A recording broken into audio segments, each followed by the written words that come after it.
இது பற்றி 1936 அல்லாம இக்பால் ஒரு 2 வரி சொல்றாரு. அதுக்கு கொஞ்சம் விளக்கம் சொல்லிடுறேன். சைத்தான் இப்லீஸ்க்கு மஜ்லிஸே சூரா. இப்லீஸ் வந்து அவனுடைய கூட்டாளிகள்லாம் வச்சுட்டு ஒரு மஜ்லிஸ் ஏற்படுத்துறான், ஒரு பொதுக்கூட்டம் நடத்துறான். அந்த கான்ஃபிளிக்ட் இருந்துச்சுல்ல, இப்லீஸுக்கும் ஆதம் அலைஹிஸ்ஸலாமுக்கும் பூமியுடைய அந்த பிரதிநிதித்துவம் எப்படி கொடுக்கலாம் அப்படின்ட்டு. அப்போ ஆதம் அலைஹிஸ்ஸலாமுடைய மிஷனை தோக்கடிக்கிறது இப்லீஸுடைய வேலை. அப்போ ஆதம் அலைஹிஸ்ஸலாமுடைய மிஷன் எது? ரசூலோட மிஷன் எதுவோ அதுதான் ஆதம் அலைஹிஸ்ஸலாமுடைய மிஷனும் கூட. அப்போ அல்லாஹ்வுடைய கட்டளைப்படி வாழ்ந்து காட்டுவது. இதுக்காக என்ன பண்றான் இப்லீஸ்? ஒவ்வொரு காலகட்டத்திலையும் எதிராக ஏகப்பட்ட வேலைகள் செய்யறான். நபி ஸல்லல்லாஹு அலைஹி வஸல்லம் காலத்தில் என்ன பண்ணான்? பத்ரில் வந்தான்.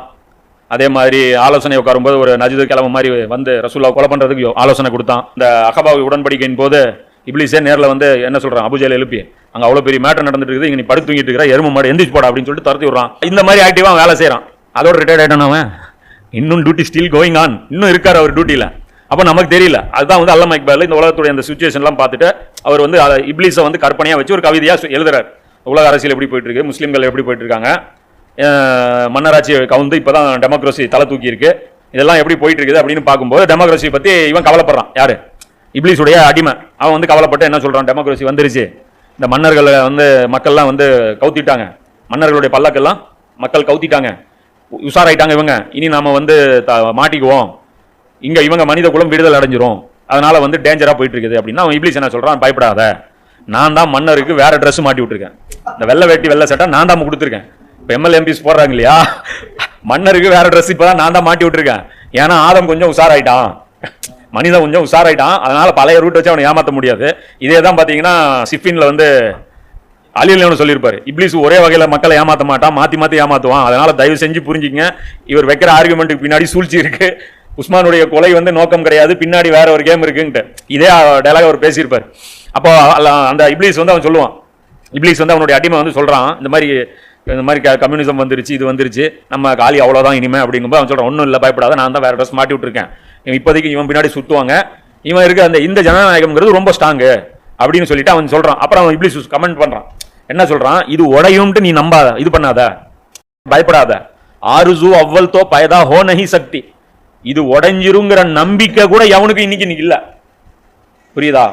நினைப்பு கூட இன்னைக்கு யாருக்கும் வரமாட்டேங்குது. எந்த பக்கத்தில் இருந்தும் நம்பிக்கை கூட பிறக்க வாய்ப்பில்லை. எந்த பக்கத்தில் இருந்தும் என்ன அர்த்தம்? காலேஜில் இருந்தும் வாய்ப்பில்லை, மதரசால இருந்தும் வாய்ப்பில்லை.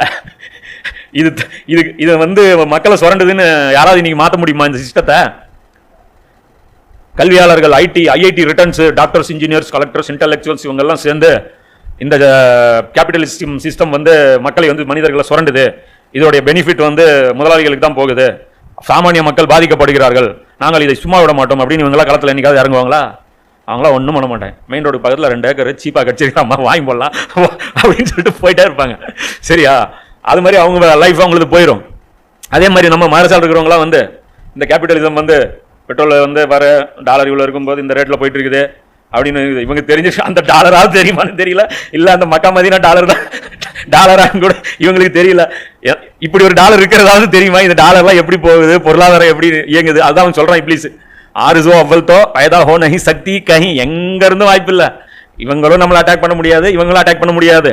உலக கல்வியும் சரி மார்க்க கல்வியும் சரி எல்லாம் நம்ம டியூனிங் பண்ணி வச்சிட்டோம், கரெக்ட் பண்ணியாச்சு, இதுல இருந்தும் எதிர்ப்பு வருவதற்கு வாய்ப்பு இல்லை அப்படிங்கிறான். ஹோ கஹி பைதா தோபி மர்ஜாதி ஹை அஹம், அப்படியே தப்பி தவறி எவனாவது ஒருத்தன் 100ல் ஒருத்தன் 1000ல் ஒருத்தன் இந்த சிஸ்டம் தப்பு, இது வந்து ராங் அப்படின்னு சொல்லிட்டான் அப்படின்னா கூட அவனுக்கு என்ன ஆயிருதான்? அந்த நம்பிக்கை செத்து போயிருது, இல்லைன்னா வீணா போயிருது. இந்த வீணா போகுதுன்னா என்ன அப்படின்னா, ஹாம் அப்படின்னா எப்படின்னா வேஸ்டா போயிருது. அதாவது இந்த உணர்வு வந்தும் வேஸ்டா போயிருது. என்ன அர்த்தம் அப்படின்னா, இந்த சிஸ்டம் தப்புன்னு தெரியும், அதை எப்படி மாத்தணும்னு தெரியாது, போய் தப்பான இயக்கங்கள்ல சேர்ந்துருவான். அப்பவே சொல்றாரு பாருங்க 36ல், இது கிலாஃபத் சரின்னு தெரியும், ஆனா அதை கொண்டு வர்றதுக்கான சரியான மெத்தடாலஜி எதுன்னு தெரியாது. அவன் என்ன பண்ணுவான்? அவன் போவான், நம்மளது டம்மி டீம் ஒன்று இருக்கும், அது டேக் ஓவர் பண்ணும், நேராக கொண்டு போய் எங்க டம்ப் பண்ணுமோ டம்ப் பண்ணி லான்ச் பண்ணி இறக்கி விட்டு ஜனாதா பண்ணிட்டு வந்துடும். இங்க கவுண்ட்ல என்ன ஆயிரும்? ஒன்னு மிஸ் ஆயிரும். எதை சொன்ன முழிச்சானா ஒருத்தனை காலி பண்ணிடுவோம் அப்படின்னு சொல்றான். மர்ஜாதி ஹை என்றால் என்னன்னா, அப்படியே ஆர்வம் வந்தாலும் அந்த பாதையில கால் வச்சு கொஞ்சம் நடப்பான், அல்லாவுடைய தீன் அல்லாவுடைய மார்க்கம் அப்படிம்பா. அப்புறம் 2 உழுவோம் போலாருன்ட்டு என்ன, ஒரு 2 விசாரணை, 2 இன்வெஸ்டிகேஷன், ஒரு 2 வாய்தா, இதெல்லாம் வந்தது இதெல்லாம் நமக்கு தேவையாச்சு. இத்தனை பேர் இருக்காங்க, நம்மளை மட்டும் நல்லா பிடிக்க போகிறான், கொஞ்சம் இது வேண்டாம். அவனே இப்படி சொல்கிறான் பாருங்க. அப்படியே மௌன நீ முழிச்சுக்கிட்டா மட்டும் உன்னை விட்டுருவான்னு நினச்சிட்டியா, நீ படுக்க வச்சிட மாட்டேன் ஒன்ன அப்படின்ற அவன் அதான் சொல்கிறான். அவர் அப்படி என்ன ஆயிடுச்சுன்னா யூட்டன் அடிச்சு போயிடுவான். இந்த மாதிரி யூட்டன் அடிக்கிறவங்களை பற்றி குரான் பேசுது.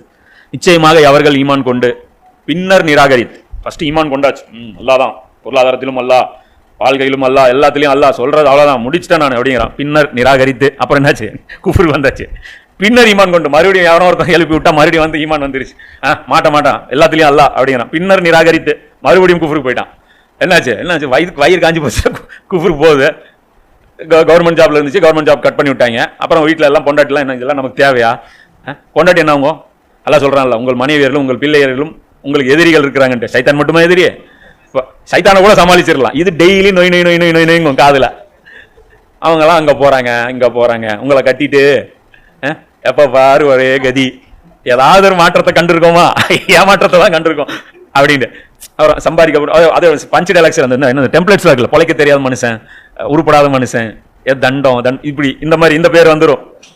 இதெல்லாம் வந்ததுக்கப்புறம் மறுபடியும் நிராகரித்து பின்னர் நிராகரிப்பை அதிகரித்து கொண்டாரோ, இந்த குஃப்ர் அதிகமடிச்சு அவர்களை அல்லாஹ் மன்னிப்பவனாகவும் இல்லை, அவர்களுக்கு நேர்வழியை காட்டுகிறவனாகவும் இல்லை.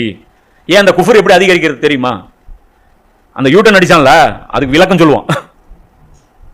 அடுத்த ரூட் என்ன தெரியுமா? நாங்க ஏன் இகாமத்து தீன் இல்லைங்கிறோம் தெரியுமா? அது ஹக்கே கிடையாது. ஏன்னா இவனுக்கு முடியல, இவனுக்கு பயம். அதை மறைக்கிறது கடைசியா என்ன பண்ற, அதை பாத்தியலாக்க ஜஸ்டிஃபை பண்ணும்ல. அப்புறம் தீன்தாருன்னு உலகத்துல ஊருக்குள்ள நடமாடியாச்சு. இப்ப தீன்ல இப்படி ஒன்று இருக்குங்கிறாங்க. ஒன்னு தீன்ல இப்படி ஒன்று இருந்தா அதை நாம செஞ்சாகணும், இல்லைன்னா அதை தீனே இல்லைன்னு சொல்லி ஆகணும். இப்ப ரெண்டுல பெஸ்ட் வே எது? அது தீனே இல்லைங்கிறது. அதை ஓது போற என்ன சொன்ன, இது போறன்னு இருந்தா நாங்க வந்திருக்க மாட்டோமா? யாரு? அப்துல்லா உபை. அவன் என்ன சொன்னான், போர் நடக்குன்னு தெரிஞ்சிருந்தா வந்திருக்க மாட்டோமா? என்ன ஏன் நினைச்சீங்க நாங்க அவ்வளவு சொம்ப பசங்களா அப்படிங்கிறான். அகல் போர்ல கத்திட்டான்ல, அல்லாஹ்வும் தூதரும் ஏமாற்றும் வாக்குறுதியை கொடுத்துட்டார்கள்.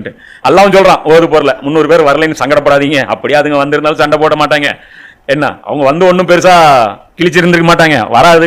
ஏதாவது கணக்கு நம்பராது இருக்கு, ஏதோ 700 ஒரு நம்பி இறங்கி சரி இவ்வளவுதான் ஃபோர்ஸ் நம்பலாம், 1000 இருக்குதுன்ட்டு அங்க வந்து 300 தெரிச்சு ஓடிச்சுன்னு வைங்க, அது இன்னும் டிமோட்டிவேஷன் ஆகி போயிடும். அதனால இந்த பாதையில் செயல்படுறது பிரச்சனை இல்லை, நல்லா யோசிக்கணும், பேக் அடிக்கக்கூடாது.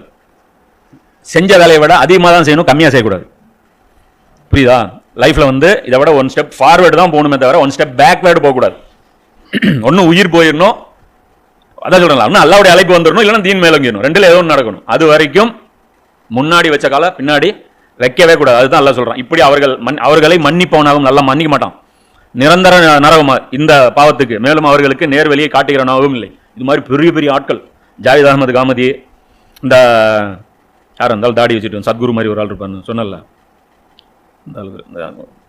இல்ல இல்ல இவரு மௌலானா மௌதூதியுடைய அசிஸ்டன்ட், அவரு ஒரு வஹீதுத்தீன் கான், அவங்களாம் அந்த மாதிரி யூட்டன் அடிச்சு கடைசியா தாபீர் கி கல்தி, மௌலானா மௌதூதியின் தவறான புரிதல் அப்படின்னு சொல்லிட்டு குரானுடைய அடிப்படை 4 சொற்கள் இருக்குல்ல, அந்த புக்குக்கு கவுண்டர் புக் எழுதுனாங்க.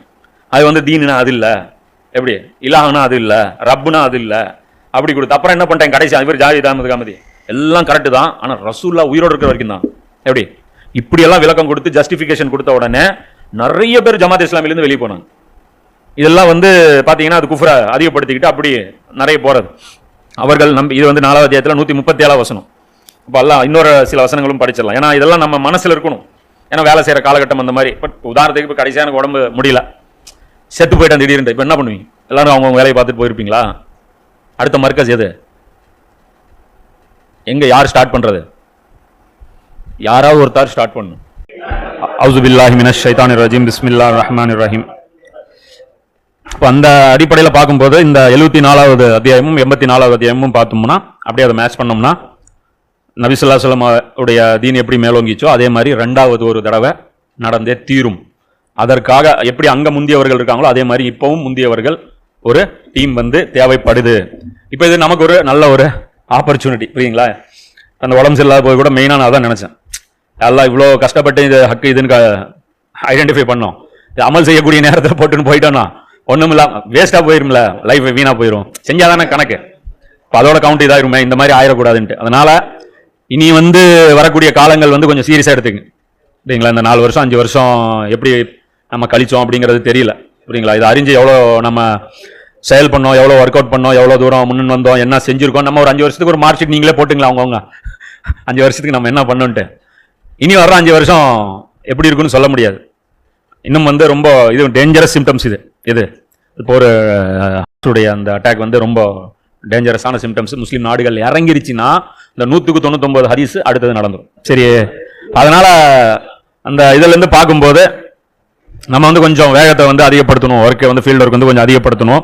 அதே மாதிரி அல்லாஹ் வந்து இதில் சொல்றான் 57 அத்தியாயத்தில் 25 வசனத்தில் அல்லாஹ் சொல்றான், நாம் நம் தூதர்களை தெளிவான சான்றுகளுடனும் வழிகாட்டுதல்களுடனும் அனுப்பினோம், மேலும் அத்துடன் அவர்களுக்கு வேதத்தையும் தராசையும் இறக்கினோம், மக்கள் நீதியில் நிலைத்திருக்கும் பொருட்டு.